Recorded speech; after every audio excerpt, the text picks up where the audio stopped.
Hi, my name is Madison and I work as the marketing coordinator for TBSC.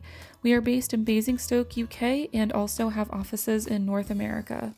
TBSC has been in the software business for years, and with our experience, we have accumulated an understanding of software asset management needs and developed products to better the SAM and SaaS strategy. Today, we will review SaaS Best Practices, how to control the rising cost of SaaS. Are you hiding from your SaaS problems? Forbes magazine reports that companies' spending on SaaS applications is at its highest ever level. With an annual growth rate of over 70%, the costs are becoming significant. However, over 70% of companies report that no one is managing this important area of their IT. Why SaaS? SaaS has numerous advantages that reduce the time and money spent on tedious tasks.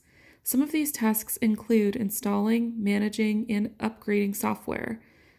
This frees up plenty of time for technical staff to spend on more pressing matters and issues within your business. SaaS stands out because it is managed from a central location, hosted on a remote server, accessible over the internet, and users are not responsible for hardware or software updates. Even though SaaS and ASPs are both hosted, they do have differences.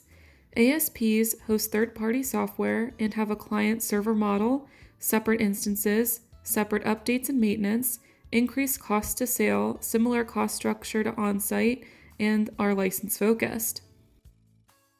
ASP lacks in several areas where SaaS does not. SaaS offers scalability, inbuilt aggregation of data, customization, a single revenue model, and a reduction in operating costs. The most common modern SaaS applications.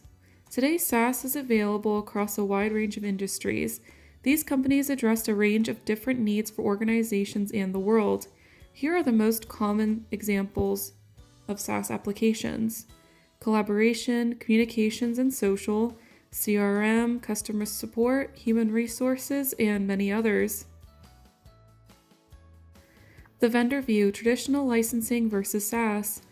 The SaaS industry shows no sign of slowing down as compared to the traditional licensing model that comes in peaks and troughs.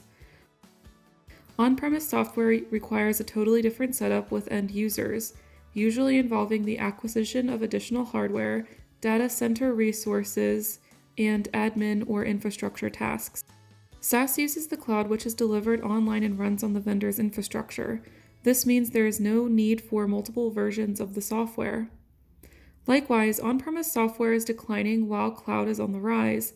The rise of the cloud can be attributed to many different changes and demands on technology growth and development, one of them being a rise in remote work. Not only is there a difference between a traditional licensing model and a SaaS model, but there is a difference in the way they are managed. Traditional licensing is owned or leased, permanent, have upgrades, maintenance, and hardware, complex terms and conditions, and are compliance focused. Whereas SaaS is rented, you can turn it on or off, it has simple terms and conditions, and is efficiency focused. However, even though SaaS has many benefits, it also has some challenges. Some of these challenges include shadow IT, high commitment contracts, not canceling legacy apps, surplus license commitments, and many others. To monitor these challenges, it may be best to look into asset management or stock control for SaaS. Asset management is a systematic approach to the governance and realization of value from the things that a group entity is responsible for over their whole life cycles, while stock control is the process of ensuring the appropriate amounts of stock are maintained by a business, so as to be able to meet customer demand without delay while keeping the cost associated with holding stock to a minimum. When reviewing your SaaS by taking inventory, it is important to ask the right questions to get you in control of your SaaS spending. These questions include: how many do you need based on actual usage? Are users on the right subscriptions? And are you reharvesting, reallocating, and reducing? When looking for a service or metering tool that will assist with your SaaS inventory, it is best to look for a solution that includes the following metering methods. But which one of these is the best option? Local agent, proxy server, SaaS API, or single sign-on. Agents need to be locally installed, which takes time and is unpopular from a security point of view. Proxy servers, again, require complex management and access to confidential information, which is unpopular for security reasons. Single sign-on needs additional software, which requires users to sign through one facility to access all apps. It does give data across many apps, but is complex to set up and analyze the data. The simplest way to access accurate data is by downloading from the SaaS vendor API. This is non-invasive and can be used to create dashboards that analyze and optimize usage. We also advise the importance of the data collected from usage metering. The big question to ask yourself while reviewing your data include: who has used the software, when was the software last used, what software was used, and what is not being used. Likewise, looking at key benchmarks and the cost of usage and non-usage will help you make key decisions moving forward on your SaaS subscriptions.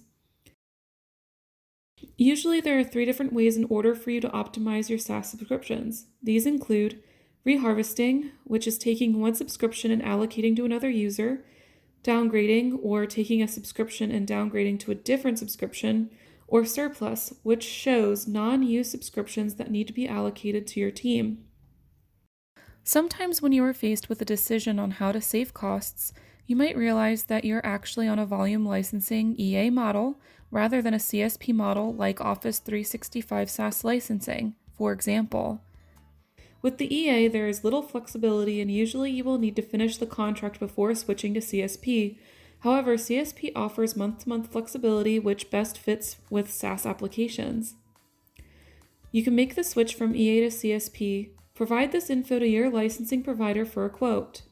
Customer agreement number, end date of customer agreement, has the customer opted into extended terms, consent for Microsoft to share information with yourself and the named reseller regarding the agreement in question. Here are the do's and don'ts of SaaS tracking. It is best to make SaaS tracking as easy and automatic as possible. Avoid deploying agents and long-term commitments. Instead, use the cloud-based flexible subscriptions and go for monthly payment options. Our TBSC team is dedicated to optimizing SaaS subscriptions with state-of-the-art technology and services for Microsoft 365 and other SaaS technologies. Showing usage optimization and return on investment is quick and easy with our proof of concept trials. For more information, please email a member of our sales team at sales@businesssoftwarecenter.com. The Business Software Center is an international company recognized as an expert in software asset management. Our smarter resources embody your specific business needs.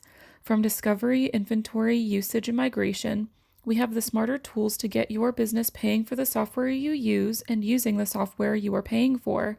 To move your business forward with quick, efficient, and cost-effective smarter software management, visit us at businesssoftwarecenter.com or follow us on LinkedIn.